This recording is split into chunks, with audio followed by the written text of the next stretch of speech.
The movie begins with Vic Van Allen riding his bicycle home after a walk in the woods. As he pulls up to the house, he removes his pants, then looks up and sees his wife Melinda looking at him. The couple has a daughter, Trixie, and they live in the state of Louisiana. As they are about to leave for a party, Chelsea's babysitter arrives. Melinda ignores her daughter and scolds her about the music, while Vic is the complete opposite, a loving and caring father towards his daughter. Vic picks out a dress for Melinda and they go to a party where they meet up with their friends, including Vic's buddies Grant and Jonas. Melinda leaves with musician Joel Dash. Vic follows them and watches them make out in the street.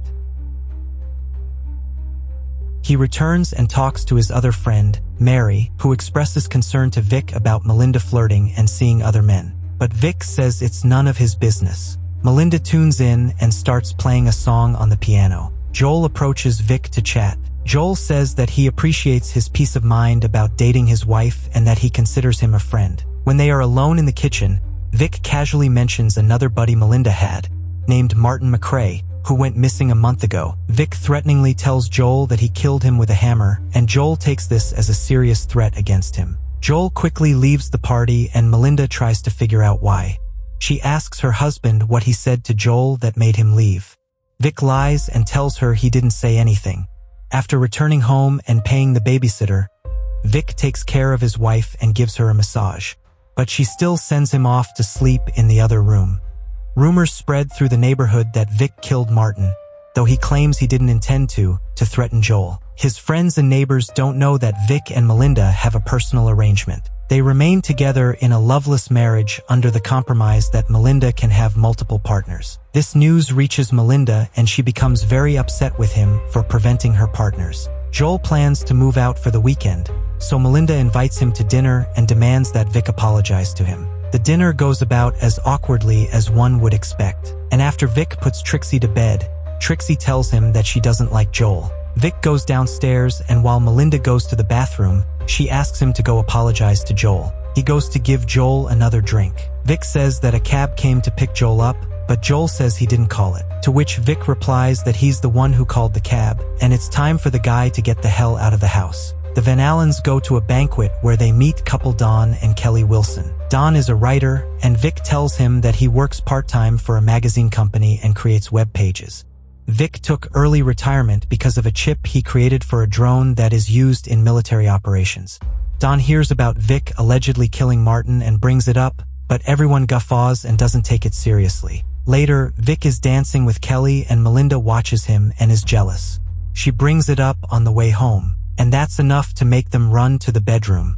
Later, during Trixie's soccer game, Vic learns over the phone about a payment Melinda made to a piano teacher named Charlie. Vic goes to pick up Charlie and sits in the living room where he plays the piano, seeing that he is a handsome young man.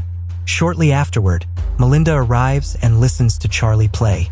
Later that night, it is reported that Martin's body has been found and that he has been shot. After Melinda comes home drunk, Vic tells her the news about Martin. The next day, Vic returns to the living room with Grant where they discuss that Martin was found shot to death. And Grant says that the rumors that Vic killed him with a hammer will finally stop. Vic smilingly tells Charlie that he's a good player. He then tells his friend that he is Melinda's piano teacher. Grant realizes that Charlie is Melinda's new lover. Vic is angry at his wife and says she's driving herself into the abyss, and wants her to think about the family she has with him and Trixie. Melinda ignores his words and goes upstairs to bed. We see the pool party that Vic and Melinda attend at Jonas' house with all their friends. Charlie shows up at Melinda's invitation. She introduces Vic to him as her piano teacher. Charlie has no recollection of having previously seen Vic in his living room. Vic watches as Melinda and Charlie get closer at the pool. Shortly thereafter, it begins to rain, which forces everyone into the house. Vic and Charlie can't sleep, but they can't stay awake. Charlie is the only one who stays in the pool. After a few moments, we see Vic go inside alone. Melinda looks outside and sees Charlie floating in the pool face down. The guys pull him out and try to resuscitate him, but Don accidentally drops Charlie's body, hitting his head on the edge of the pool. However, they find out that he was already dead when they found him. The police come to question the guests, with Melinda directly accusing Vic of killing Charlie. But Vic denies it and says she's just upset. The detectives take both of them to different rooms for questioning. The police leave without finding any more evidence. Melinda is very upset that another one of her lovers is dead. They return home and Vic sits down next to his wife. Vic learns from Kelly that her husband Don has been having conversations behind his back, and Vic decides to invite them over for dinner. Vic and Don have a private conversation and Vic intimidates him. Don asks if he would be willing to take a lie detector test to prove he didn't kill him, and Vic agrees. Melinda, along with Don, hires private investigator David Ricciani to follow Vic. He quickly spots them and goes to Don's house, where he confronts him in front of Kelly and their daughter and shows him proof of bank records showing money transfers in Don's name. Vic watches Melinda return to her college boyfriend, Tony Cameron. In the evening, Vic overhears a conversation between his wife and Tony about going to Brazil and taking Trixie with him. Vic's anger begins to spiral out of control. Tony arrives at the Vanillins' house, where Vic shows him friendliness, and Melinda takes Tony to her bedroom while Vic watches them. Later, he confronts Tony outside and tells him that Melinda wants to show him something. He takes Tony deep into the woods where he leaves him alone and then throws a rock at his head. Tony trips over a rock and smashes his head, and the rock is killed. He then tries to hide Tony's body in the water, using his belt to tie his arms around the rock, and takes his wallet before drowning him. Vic returns home with a smile on his face. Later, Vic invites Melinda and Trixie to a picnic in the woods. Melinda begins to open up more to Vic after Tony stops returning her calls. He becomes concerned when Trixie almost stumbles upon Tony's body by the water. On the way back, Melinda remembers that she forgot her balloon. "You can sleep at my place tonight." "Sure. You're welcome." The next morning, Vic returns to try to drown Tony's body even deeper, and Melinda goes looking for Vic and instead finds Tony's wallet. Back at the ravine, Don approaches and confronts Vic. "What are you doing?" Melinda forgot her balloon. Unfortunately, a body pops up and Don runs away. Don gets to his car and drives off at full speed, but Vic chases him on his bike, taking a shortcut through the woods. Don keeps texting his wife that he was right instead of focusing on the road, and Vic appears in front of him, causing Don to swerve to avoid hitting him, causing him to drive down a large hill and crash his car. Don can't get away, but Don can't get away. Vic returns home to Melinda, reminiscent of the opening scene, who tells him she saw Tony before entering the house. She later burns Tony's papers, after which the movie ends.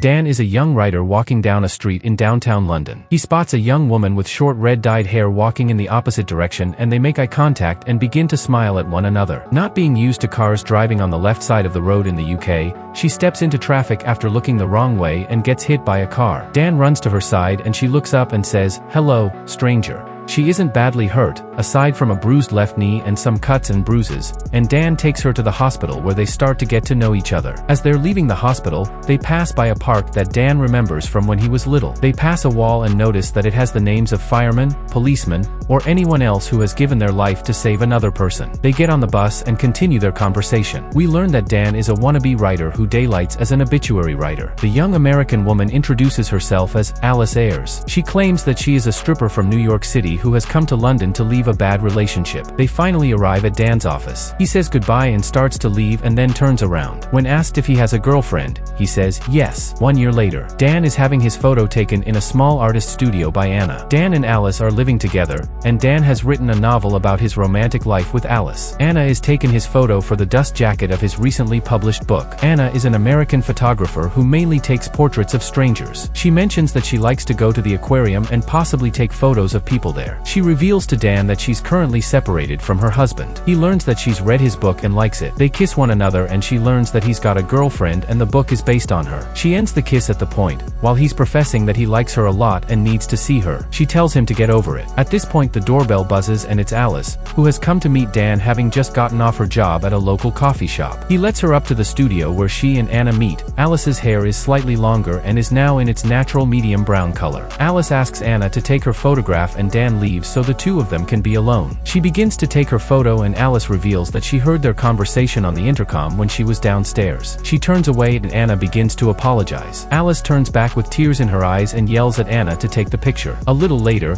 Dan is in his apartment on his computer. He's in a sex chat room and has logged on as a woman for a joke. He meets another man on the web whose name is Larry. He's a dermatologist and a sex addict logging on while at work. When he asks Dan for a name, he tells him Anna. They write some hot and heavy stuff back to one another and Dan offers to meet Larry in person as a joke. He tells him to meet him at the aquarium. Larry goes there the next day and Anna is there as a coincidence. He approaches her and they discover that Dan has played a joke on him. He's embarrassed, she's amused, and they start to hit it off. 4 months later, Dan and Alice are getting ready to go to Anna's art exhibition. We also learn that Dan's father has just passed away, and Dan is going to the funeral in the countryside after the art exhibition. Alice wants to go with him and support him, but he wants to be alone. They go to the exhibition and see the photo that Anna took of Alice with tears in her eyes. While Alice is looking at it, she meets Larry. They have a brief discussion where Alice and Larry have a mild flirtation, and she learns that Larry and Anna are dating when she comes over and greets Larry. During the conversation between the four of them, Dan is clearly still infatuated with Anna,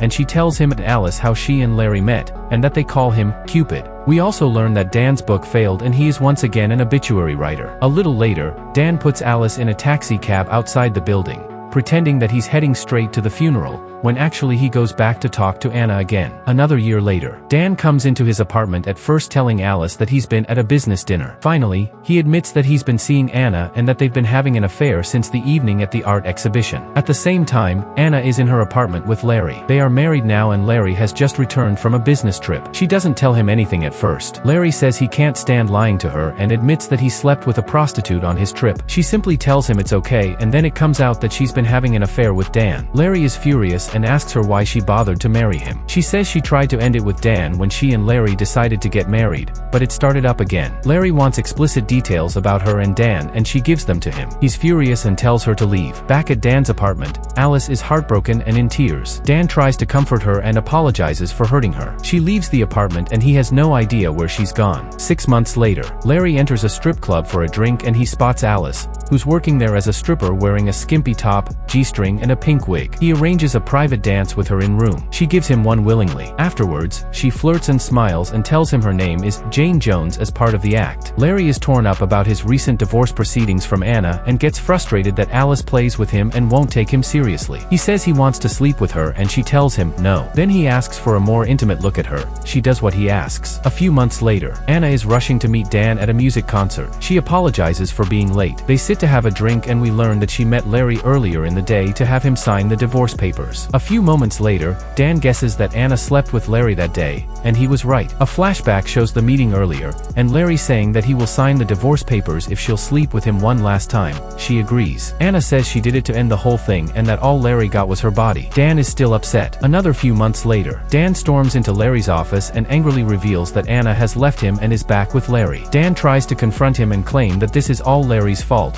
when Larry reveals that Anna never did file the divorce papers. She is back with Larry because she's doomed to be in rocky relationships because she's a depression junkie, but he loves her all the same and wants to be with her. Larry is at first angry with Dan and then begins to pity him because Dan is truly heartbroken and starts to cry. He tells Dan to go back to Alice, and Dan reveals that he doesn't know where she is. Larry tells him about the strip club and assures him that he didn't sleep with Alice when he saw her there. As Dan is leaving, Larry tells Dan that in truth, he did sleep with Alice. Dan goes to the strip club and sees Alice dancing on the stage. They both make eye contact with each other and seem to appear happy to see each other once again. Alice and Dan are in a hotel room near Heathrow Airport. They seem really happy together. She's planning to return to New York and has decided to take him with her as a treat. Alice notes that this is the day when they first met on that London Street corner, which was 4 years ago, and Dan remarks how time flies by so fast. Dan asks Alice if she slept with Larry, and she tells him that she didn't. He demands to know the truth. Eventually he leaves the room to get cigarettes and asks Alice for the truth when he gets back. He turns around on his way out and returns to Alice with a flower. She tells him that she's not in love with him anymore. She tells him she stopped loving him just now because he kept pressing about Larry. Finally she admits the truth.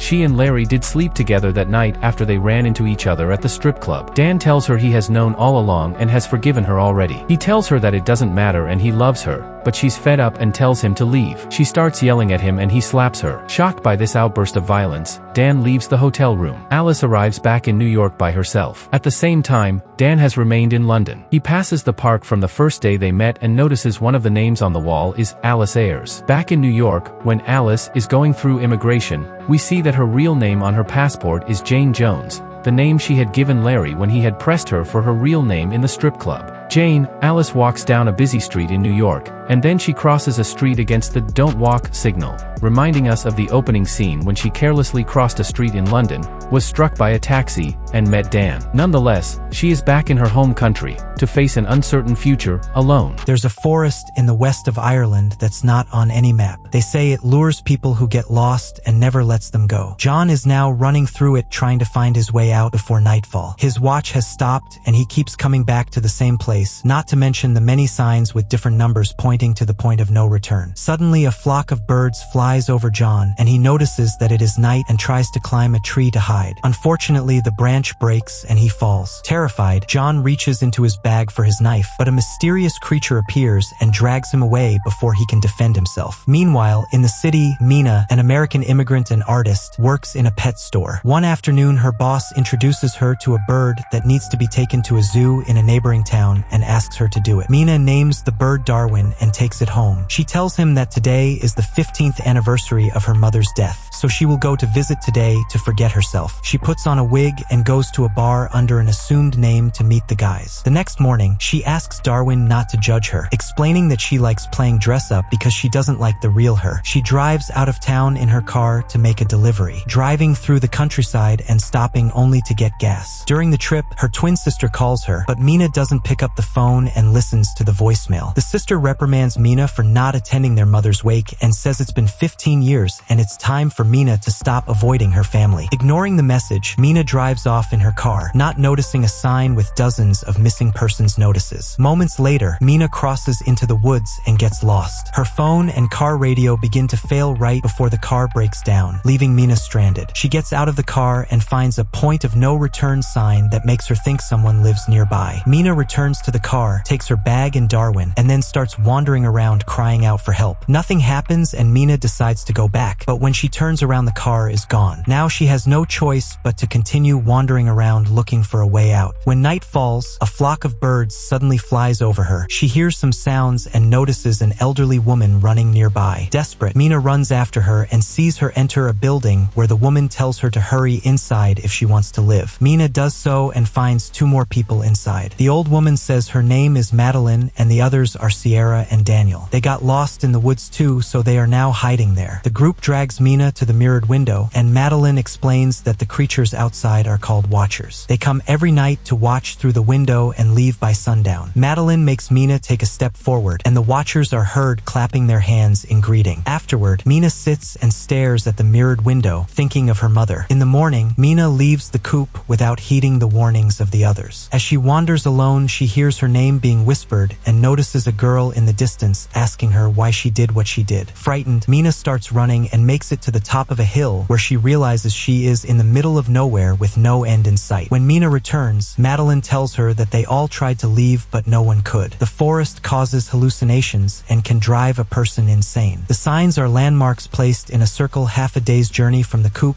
and they serve as a boundary. Crossing the boundary means there's no going back. These signs were built by someone called the Professor. Mina has no choice but to return with the others to the coop. That evening, Daniel gives a speech to announce Mina's return to the show and Sierra turns up the music to dance for the audience. They find some DVDs from the reality show and Mina tries to distract herself with them by noticing the professor's name on the back of the box. The next morning, the group sets out to find food and Sierra teaches Mina how to recognize medicinal plants. Sierra explains that Daniel often has headaches and that according to John, Sierra liked him. John is Sierra's husband. He left 6 days ago but hasn't been heard from since. Sierra also shares Madeline's theory that an encounter with a watcher a person might not be able to handle. She then shows Mina a burrow, explaining that the forest is filled with them. They are connected underground by a system of tunnels, and that is where the watchers live during the day. To Mina's surprise, Sierra says that she and John came here about 5 months ago, though she no longer remembers exactly how long she's been here. Later during lunch, Madeline teaches Mina the rules of survival. They must not turn their backs to the mirror, can't open the door when it's dark, stay out of dens, and always be where there is light. The three of them read the rules together in a rather creepy manner. As the days go by, Mina tries to keep herself busy by watching reality TV shows and sketching in her notebook. In the evenings, she looks in the mirror and hears some sounds outside, but is skeptical of them. One night, she goes to bed too early and the creatures outside start roaring and squealing. Then Madeline makes her look in the mirror until they calm down. After a while, Daniel goes to check the animal traps, mentioning that he used to hunt with John. Mina follows and keeps seeing that little girl in the woods. Daniel explains that Madeline used to be a teacher at the university, so she thinks she knows everything. He's been here for 8 months and Mina finds it odd that he's never seen a watcher. Daniel and Mina admit to being skeptical of Madeline's story, and Mina suggests going into the burrow, ignoring Daniel's frightened protests. Using the rope Daniel is holding, Mina goes down into the burrow and examines it with a lighter. She finds many abandoned items, including a newspaper from 1992, a video camera, and a stuffed rabbit. There is also a bicycle that Mina sends to Daniel on a rope. At this point, she hears a strange noise in the darkness, and Mina calls out to Daniel, but he doesn't answer. Suddenly, a hand with 6 fingers speaking a strange language slowly reaches out and Mina screams again. This time, she manages to retrieve the rope. Moments later, Mina shows Sierra and Madeline all the things they brought from the pit, saying they found them under a large rock. Mina thinks the bike might help them escape. Madeline disagrees, and she can tell that Mina saw something. She keeps asking her about it, but Mina denies it. Meanwhile, Daniel plugs the camera into the power source in the chicken coop, explaining that the professor must have installed it when he built the place. By hooking up a TV to it, they now have a basic surveillance system. That evening, the group waits at the table for something to appear on the screen. Suddenly, Sierra hears a noise and feet appear in the camera. Someone is knocking on the door. Person speaks and Sierra is pleased to hear John begging them to let him in. Madeline immediately forbids, reminding Sierra that the watchers may be playing a trick on them to lure them in. Madeline forces her to ask what only he might know. Unfortunately, John can't remember what book Madeline is reading, even though they bought it together because it reminded him of her. Sierra is still in denial but asks John to get his face on camera. At this point, John appears on the screen and asks for help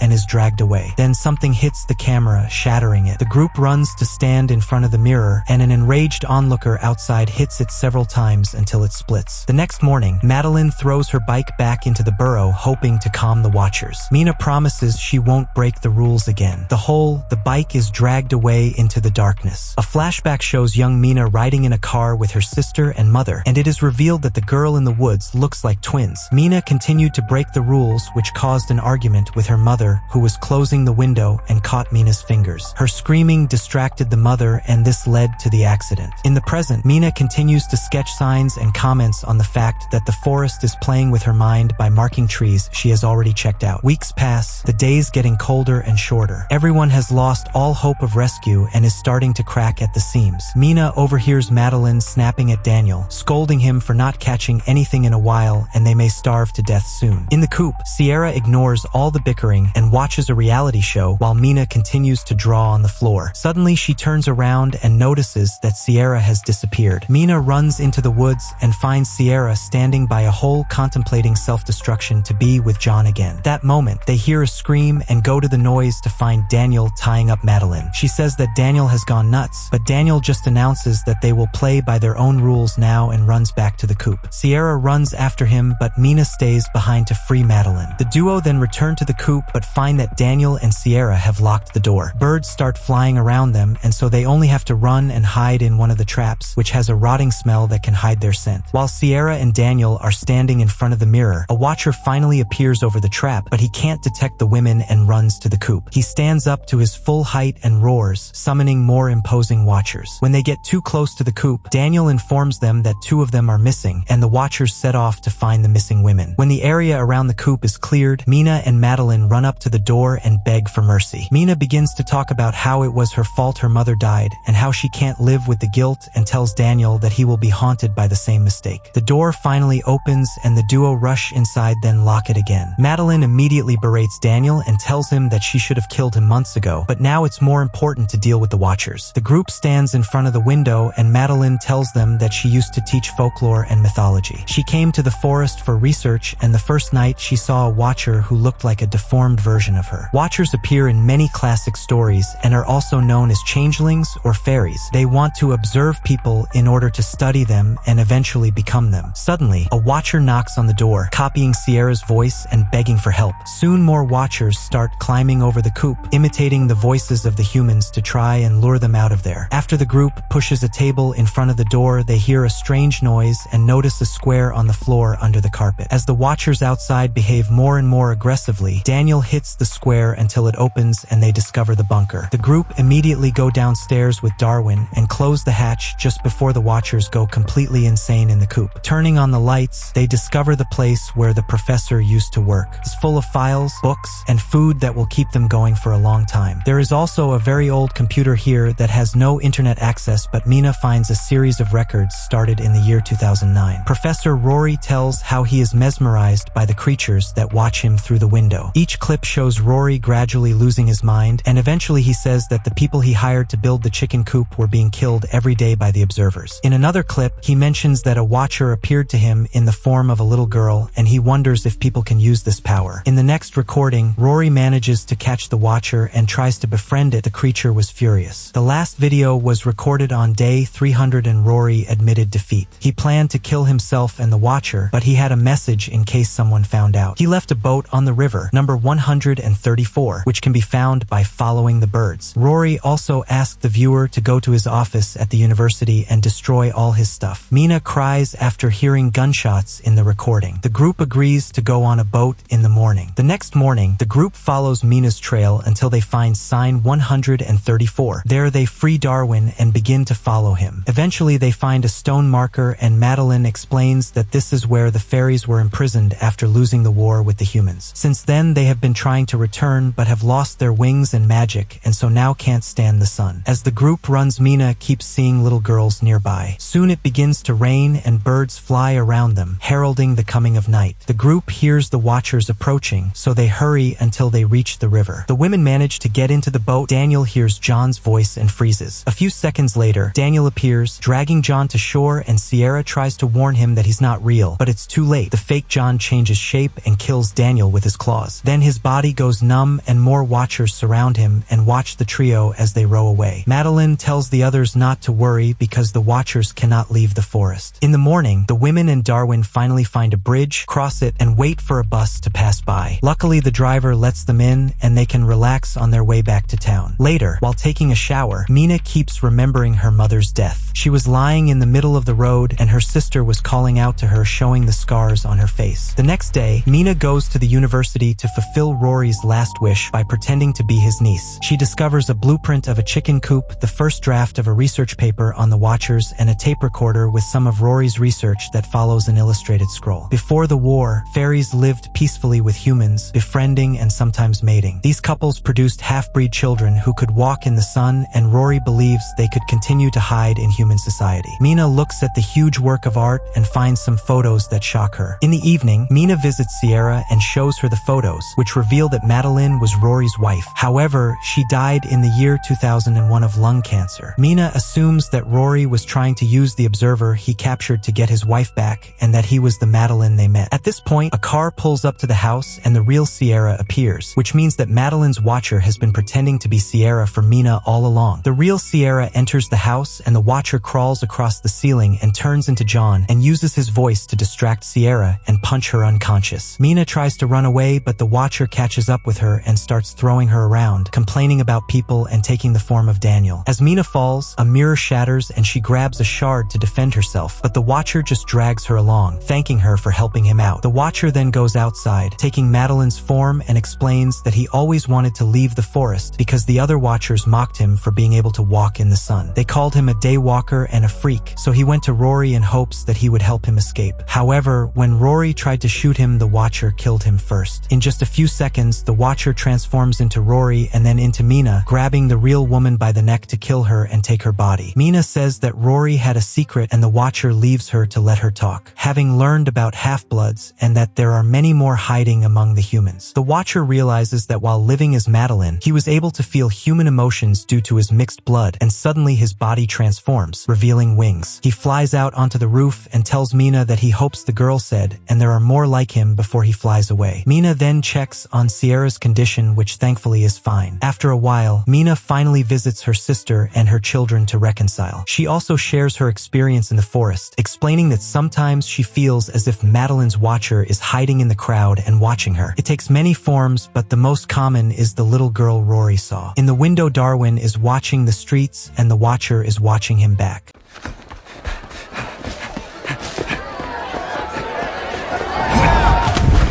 In 2011, Liza Drake is a struggling single mother working as an exotic dancer in Florida while raising her teenage daughter Phoebe.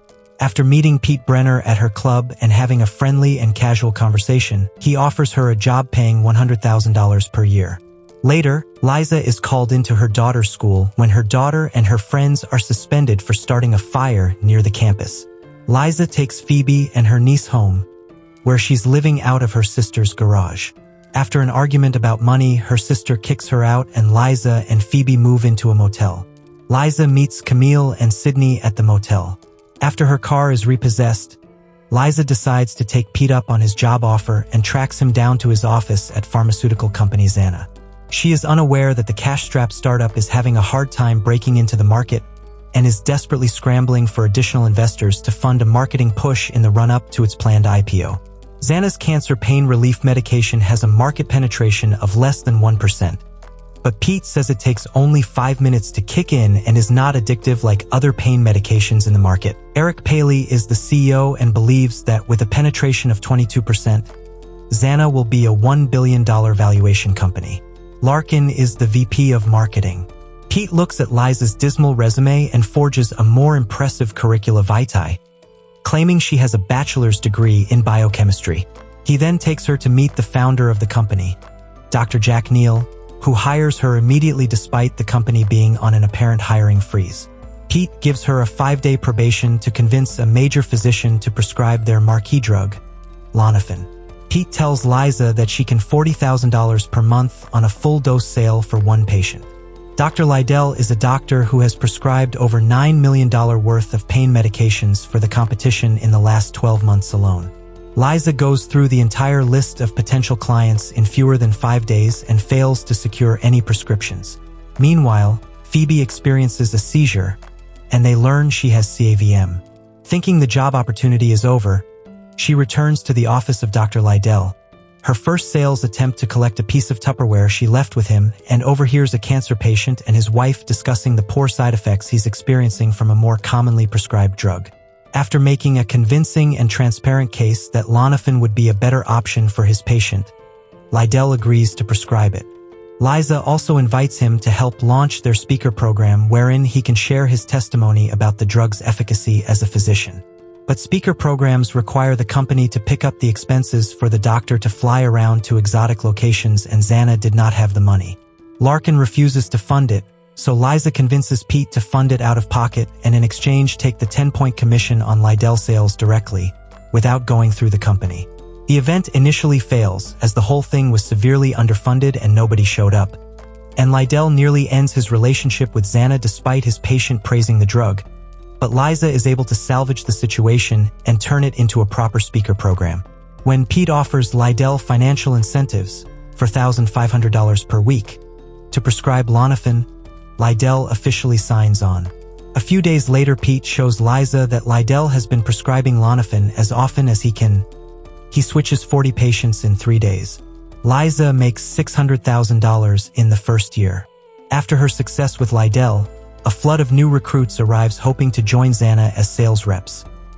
Liza signs her mother Jackie on as a sales rep as well. The reps that Liza and Pete hired were poor, hungry, and desperate. None of them came from the pharma background. After sending the team out into the field, Xana rises to take 86% of the market share in the Southeast. Larkin tries to expose Liza as a fraud for her resume that Pete doctored. This backfires and angers Neal, who promotes Liza to National Sales Director and Pete to COO, the latter of whom immediately fires Larkin. Xana launches the IPO and gives a 400% gain in 3 days. As Xana continues to rake in profits, they move into a larger headquarters and Neil's eccentricities begin to manifest more clearly. During an executive meeting, CEO Eric Paley makes suspicious comments, provoking Pete to aggressively frisk him where he finds his smartphone is recording the meeting. Paley claims he's just recording it as an insurance policy in case the company runs into legal trouble. Paley is fired but cashes in on his company shares and earns millions. Liza has $6 million in stock options but cannot sell the stock as they have 6 months still to vest. Neil grows angry and impatient when sales begin to flatten out and pressures Liza and the sales team to push the drug off-label, marketing it for all types of pain, not just cancer, but the drug only approved for use against cancer pain. He also instructs Liza to fire her mother Jackie after he slept with her following a speaker program, whom Liza hired as a representative with the initial group. Liza approaches Lydell with her new marching orders and is disappointed when he readily agrees to prescribe Lonafin off-label. Meanwhile, Phoebe experiences another seizure during a school rehearsal, and the doctor tells her about the arterial mass in Phoebe's brain has grown, and she needs to have the surgery to have it removed. Liza attempts to offer her stock options in Xana as collateral for a loan that will pay for Phoebe's surgery, but the bank denies her because of the volatility in the pharmaceutical industry. After Lydell is arrested in a DEA sting operation, Liza believes Xana is finished as a company, and in desperation approaches Neil for financial help paying for the surgery. Neil instead exhorts her to use the crisis of Phoebe's situation as fire for inspiration, like he did when his wife was dying from cancer, and he came up with Lonafin. After her friend Camille's husband Sidney dies from an overdose on Lonafin and Camille coldly rejects Liza's condolences, Liza decides to testify to the U.S. Attorney's Office that's investigating Xana. She admits that she helped build Xana's speaker program and worked to bring their bribery program into compliance. When asked who else signed off on those programs, she confirms the names given to her: Eric Paley, Pete Brenner, and Jack Neal. She's told testimony won't be enough and they ask for greater proof linking Neil to the criminal activity, which Liza explains is nearly impossible because Neil has insulated himself from the daily operations. At the next speaker program, Liza attempts to steal a printout from Pete's jacket, but he catches her in the parking lot before she can leave and finds the printout in her purse. Pete is implicated and arrested, though Neil offers to take care of his family and assets while he's in prison. The FBI also catch up to Eric Paley and arrest him. While all of his executives were being arrested, Neil remained untouchable. Liza recalls her mom's earlier affair with Neil and asks how she corresponded with him. Jackie says he didn't give out his phone but gave her his email, which she used to make her request for a commission increase that Neil wanted her fired for. Liza finds that Jackie had saved the emails and they served as the link between Neil and the illegal activities at Xana.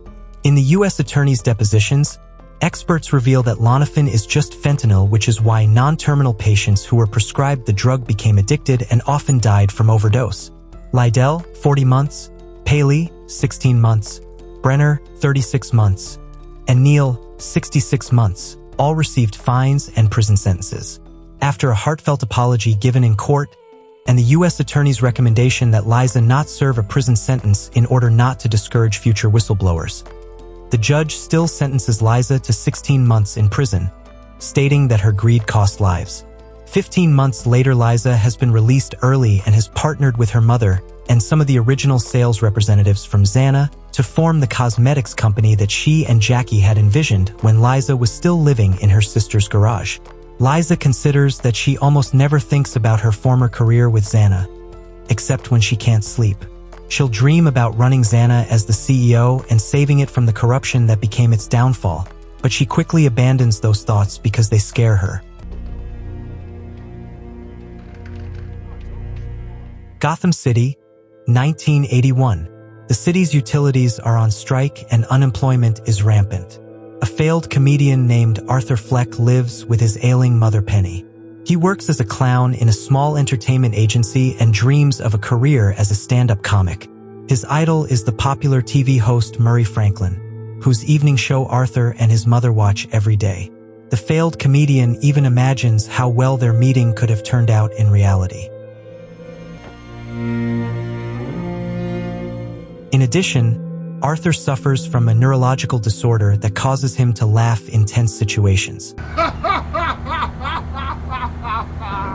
To suppress such attacks, Arthur has to take powerful prescription drugs from a social services worker. After a gang of hoodlums attacks him in an alley, Arthur's colleague Randall gives him a revolver as a means of self-defense. One day, Arthur invites his neighbor, single mother Sophie, to his comedy act at a small club, after which they begin dating. During a performance at a children's hospital, Arthur's revolver accidentally falls out of his pocket in front of the young audience. The agency finds out about it and Arthur is fired, while Randall lies to his superiors that Arthur tried to buy a gun from him. In the subway, still in clown makeup, the protagonist witnesses 3 drunken men molesting a girl. Arthur is seized by a sudden fit of laughter, diverting the attention of the trio. Seizing the moment, the girl leaves the carriage, and the hooligans beat and abuse Arthur. Arthur snatches a revolver, kills 2 of the bullies and wounds the third. The third one jumps out at the station, but Arthur catches up with him at the stairs and discharges the rest of his ammunition. Gotham's mayoral candidate, billionaire Thomas Wayne, condemns the crime. It turns out that those killed were managers of his corporation. Wayne calls those who envy more successful people clowns, and his words lead to mass protests. The protesters put on clown masks, approving the murder of the trio. Meanwhile, due to the recession, the city cuts funding for welfare programs, leaving Arthur without the medicine he needs. Arthur's comedy show is not a success. He is prevented from performing jokes by uncontrollable laughter.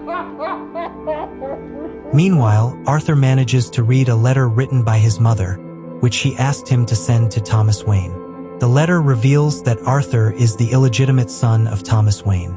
Arthur scolds his mother for hiding the truth. He heads to Wayne Manor to meet with Wayne and talks there with Thomas's young son, Bruce. The conversation is interrupted by the Wayne's butler, Alfred Pennyworth. Arthur asks him to see his father, but the butler claims that Penny is mentally ill and has made the whole thing up.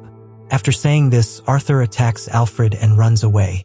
After a visit from 2 Gotham police detectives investigating Arthur's involvement in the train murders, Arthur's mother Penny has a stroke and is admitted to the city hospital, where she is visited by Arthur and Sophie.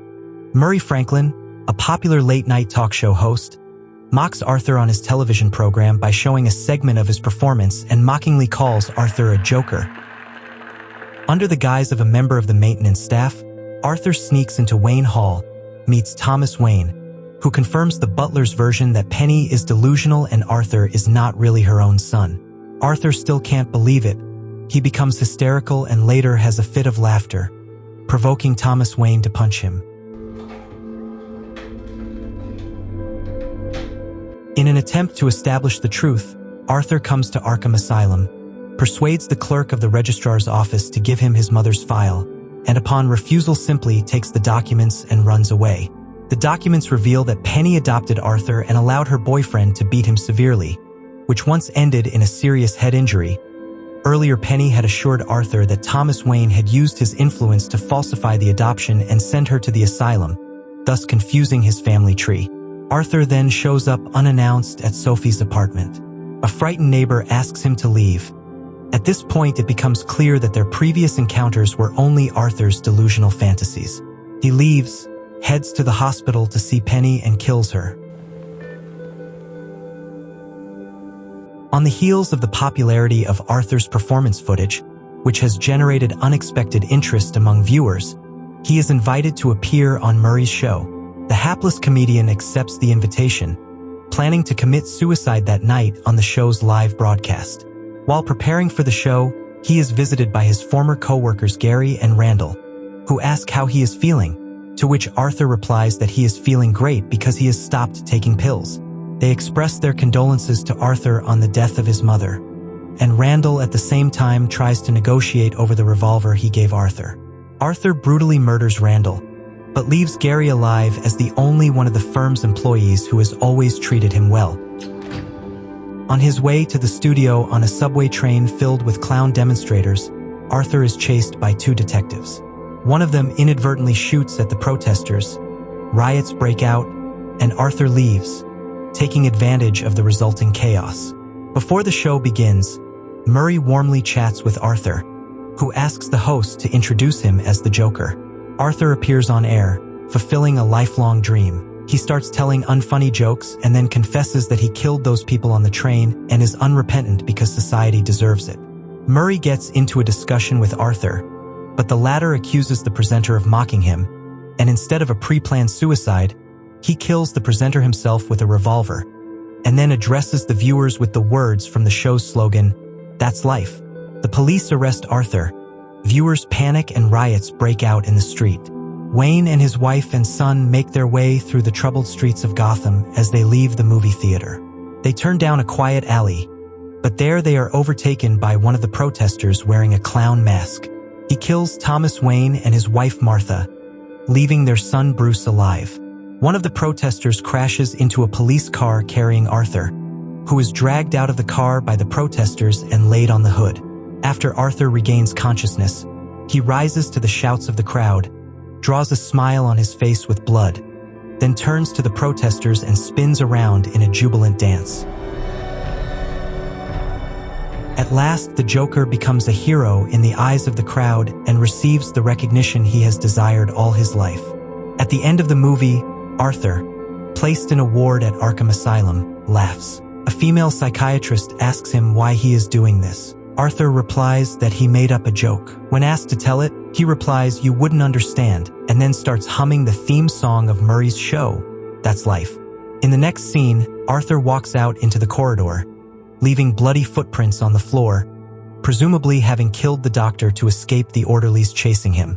The main action of the film takes place in the capital of the United States, the city of Washington. At the beginning, an episode is shown in which the main character Carol Bennell is in a pharmacy and frantically searches for some specific drugs among the medicines.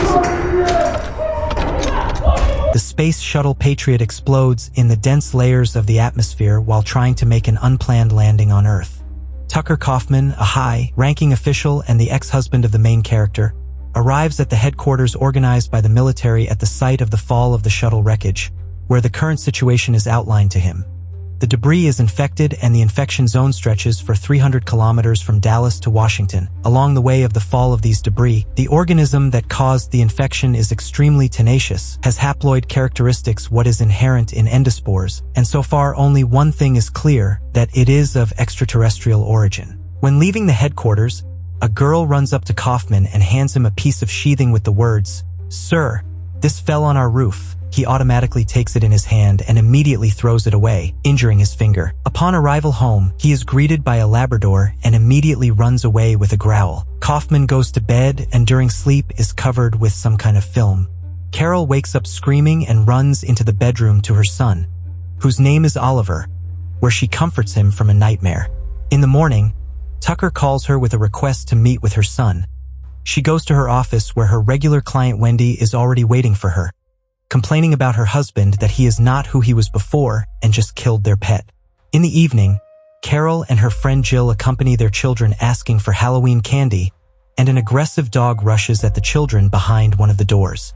There was blood on the neck of her friend Andy's son, but it turned out to be the blood of a dog. Already at home, the children are sorting out the sweets and Oliver starts screaming, trying to take some kind of film off his hands. Carol cannot understand what it is and the next day takes her to the laboratory to her friend scientist Ben Driscoll.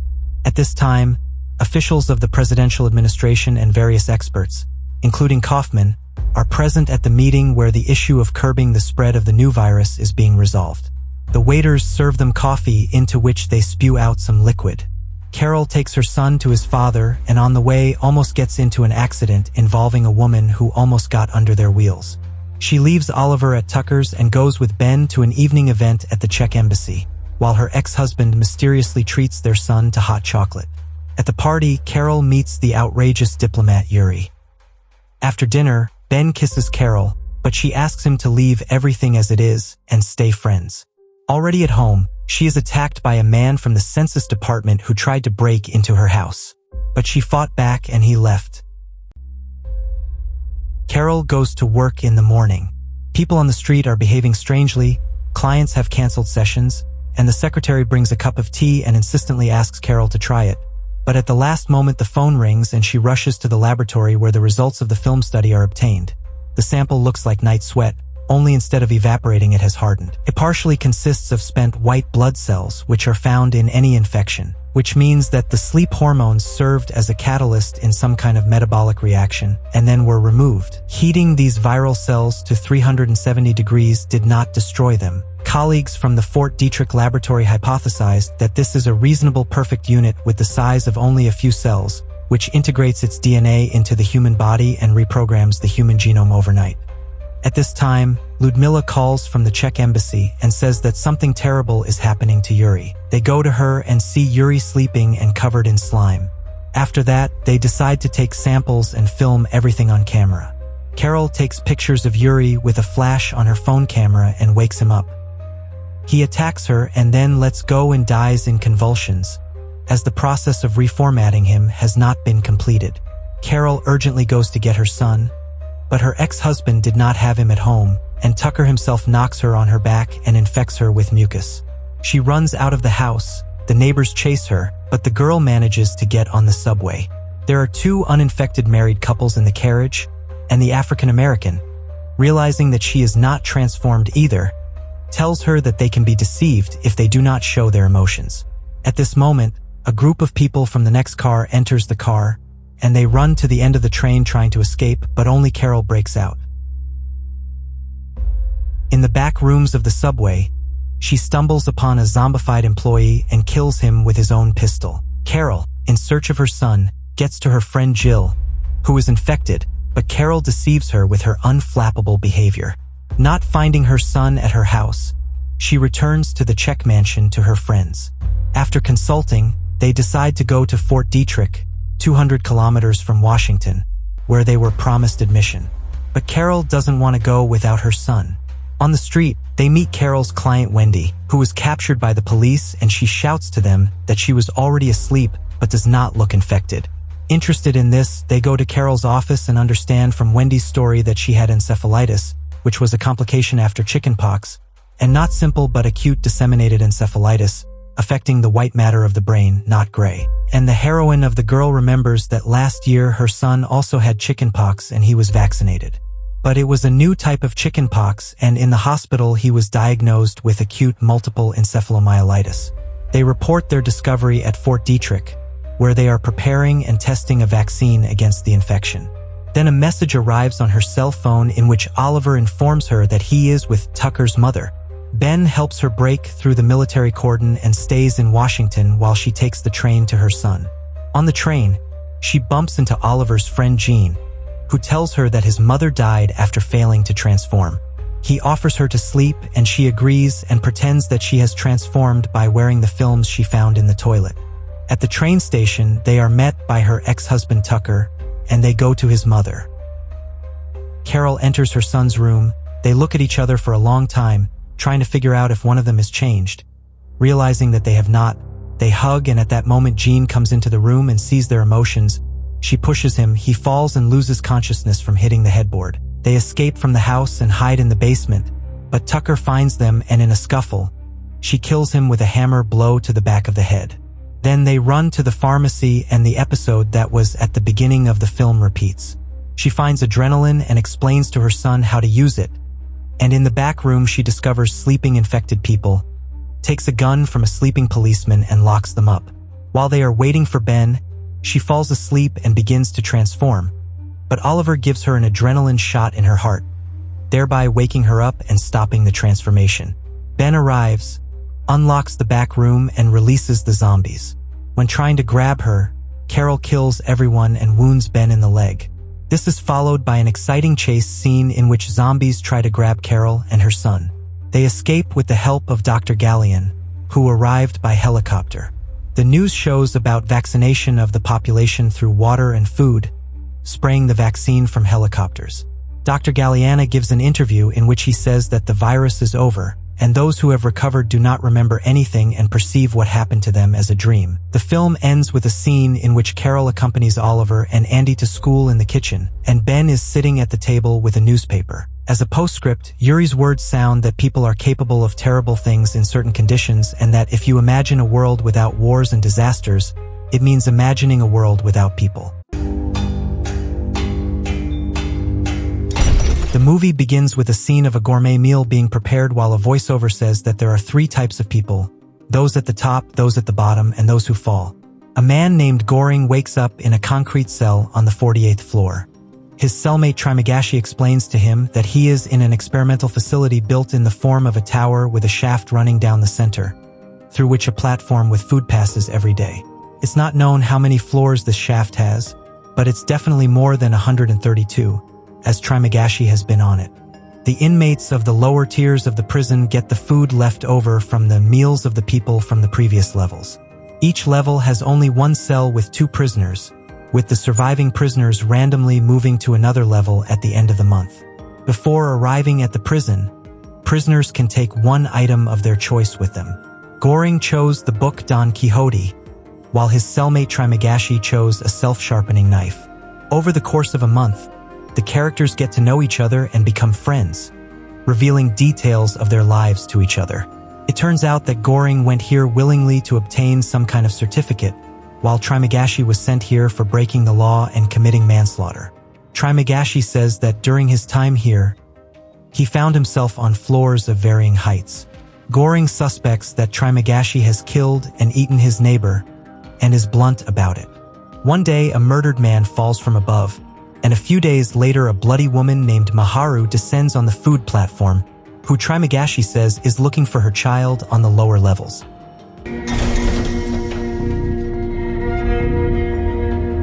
Every month, Maharu descends down, killing her neighbor before doing so. It's quite possible that the dead man is her handiwork. Now Trimagashi adds details to the story of his survival. He didn't kill his cellmate. The body of an unknown man fell from above while the platform was on their floor. That's why Trimagashi managed to survive, and his partner just finished his contract for the time he was in this place. After a month, the heroes are gassed and moved to other levels. Goring comes bound.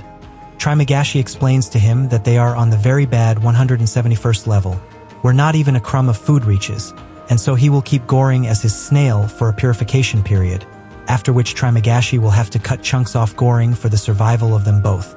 After a week, Trimagashi takes up the knife, but that's when Maharu comes to Goring's rescue. She was just coming downstairs. Goring is left alone with the body of his former neighbor and has to eat it to survive. At the same time, Trimagashi keeps appearing nearby in the form of a hallucination, proving that their deeds, i.e. murder and cannibalism, are now the same.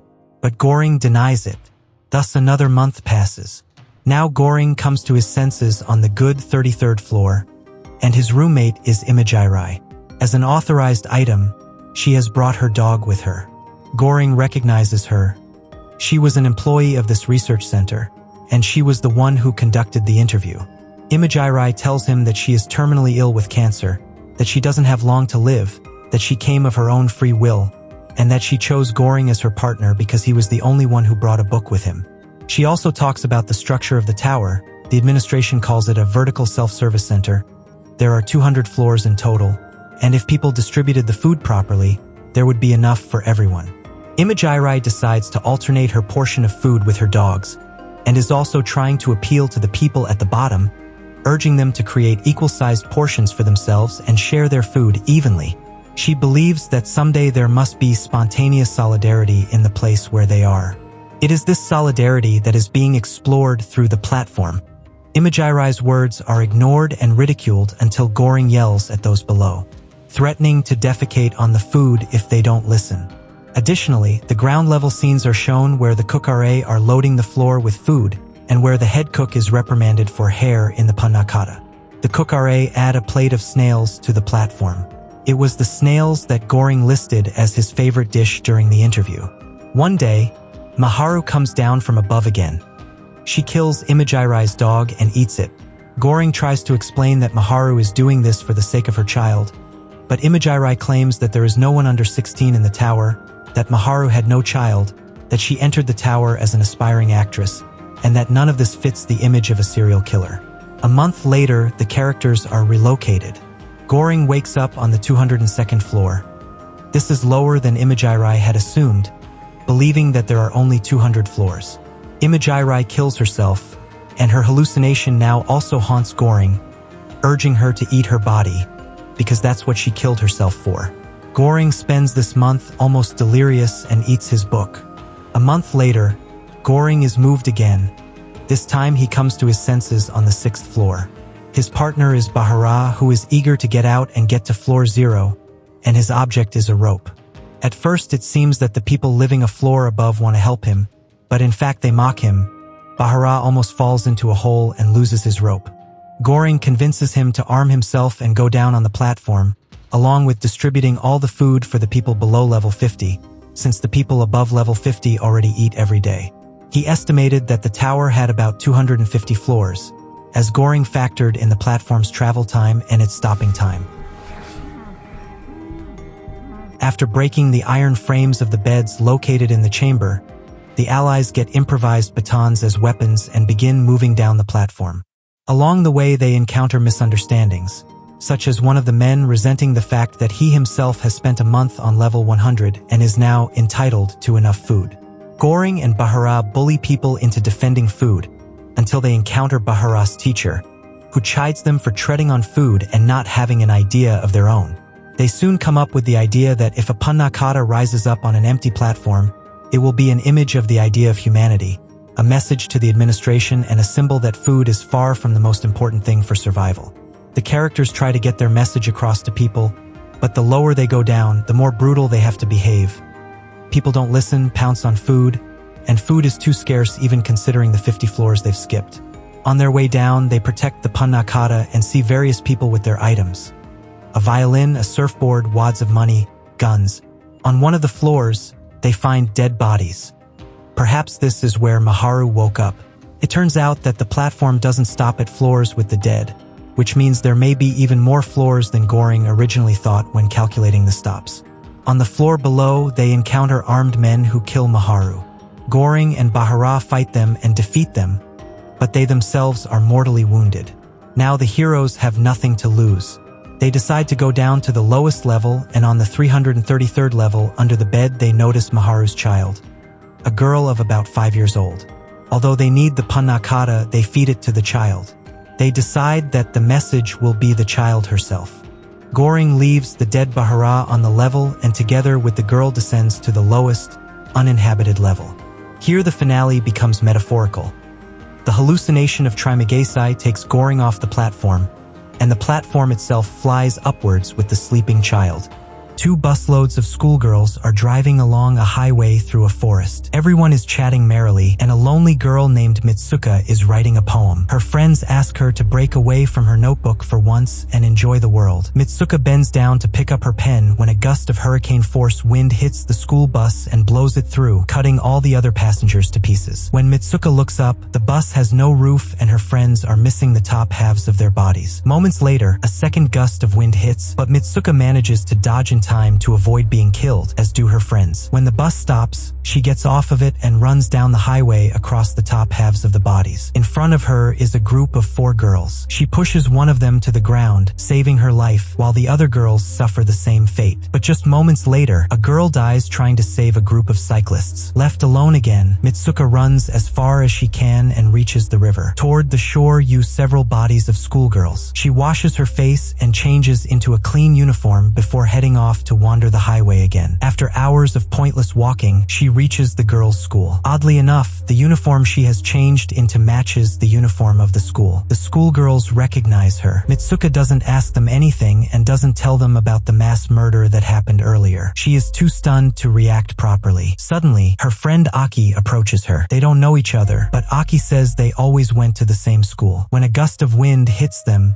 Mitsuka panics and falls to the ground. But this time, the wind doesn't hurt her. Aki picks her up and walks her to school. Mitsuka explains the morning event as a lucid dream. Left alone in the classroom, Mitsuka tells Aki about the wind that killed all her school friends, and she has an anxiety attack. To help her, Aki leads her to the window, showing her that the wind is perfectly safe. Mitsuka reaches out her hand and calms down after feeling the warmth. The pair smile at each other, thinking about the absurdity of it. The pair then meet up with their group and decide to skip class. The four of them run into the forest, laughing and playing. Mitsuka's mental state is completely opposite to what it was a few hours ago. She forgets everything about her past life, believing it to be a dream. The group stops to catch their breath on the bank of the river. Aki and Mitsuka look at each other and sympathize with each other even more. Mitsuka then tells the other girls about her dream. One of them thinks she may have traveled to a parallel universe, but the others think she is just bluffing. Then they spot a pillow on the ground and use it for a playful fight. As the feathers fly in all directions, the girls look at each other admiringly. Mitsuka notices a couple of girls in love standing nearby smiling and watching them. The pillows should belong to them, but they disappear before Mitsuka can ask a question. The girl says that if they want to change their reality, they should do something unexpected and unusual. Following that, she shows them her reluctance. The girls laugh. Her words seem very important to Mitsuka as she thinks deeply about them. After a while, the girls return to school. Mitsuka and Aki are in the classroom when suddenly Mitsuka notices a pillow on the floor. When she picks it up, the teacher starts shooting at them with a machine gun. Everyone, including Aki, is killed as a result. The teacher says it's punishment for them skipping class. She is about to kill Mitsuka as well, but her two friends come to her rescue and help her escape. They are also killed. Mitsuka and the remaining girls run outside the school while the teachers continue to fire. Most of them are killed, but somehow the 5 girls manage to get out. Suddenly, a deadly gust of wind kills the others, leaving Mitsuka alone again. Before they die, the girls tell Mitsuka that everything now depends on her. Driven by the wind, Mitsuka runs until she reaches a town with people. A crowd of people are walking down the street, but she pushes them aside and keeps running. She only stops when she reaches the police station and meets a female officer. The officer at first thinks Mitsuka is sick because she refuses to speak and only points her finger in a direction. But suddenly the policeman calls her Keiko. When Mitsuka looks in the mirror, she is shocked to see that she has turned into a completely different person. The policeman turns out to be Keiko's friend, Tomoko, who is excited about Keiko's wedding, as it will take place in a few hours. Keiko, who just seconds ago was a completely different person, is confused. She can't think straight and lets Tomoko do whatever she wants. They get in the car and drive to the chapel where she is to be married. The morning gets even wilder when a crowd of women follow their car as if Keiko is a celebrity. They all express their admiration for the wedding. At the chapel, many other women surround and greet her. Upon reaching the locker room, she was shocked to see Aki getting ready for the wedding. She almost can't believe her eyes and her mind is blurred. She tries to ask what is going on, but Aki secretly whispers to her to keep quiet for a while. She also promises to explain everything later, showing that she knows something Keiko doesn't. Afterward, Keiko is dressed up in her wedding dress and the girls marvel at how handsome the groom is. Keiko suddenly realizes that she can't marry a man when she is in love with Aki. Aki notices her panic and makes the other girls leave the room to get some privacy. When they are alone, she calls Keiko by her real name and urges her to do as she is commanded. Keiko still doesn't understand what's going on, but she trusts Aki enough to do what she says. After she gets ready, a group of girls enter the room to invite her to the chapel. Aki attacks them and kills them all to teach Keiko how to fight. Before she sends her down the aisle, she hands Keiko a broken glass to attack anyone who makes her feel uncomfortable. Keiko walks down the aisle with glass instead of flowers. The guests, among them only girls, they clap and cheer her on. At the other end of the aisle is an upright coffin in which her fiancé lies. Suddenly, the guests start making inappropriate gestures and taking off their clothes. They taunt Keiko and push her towards the coffin. When it opens, it is revealed that her future husband is a hideous creature with the head of a pig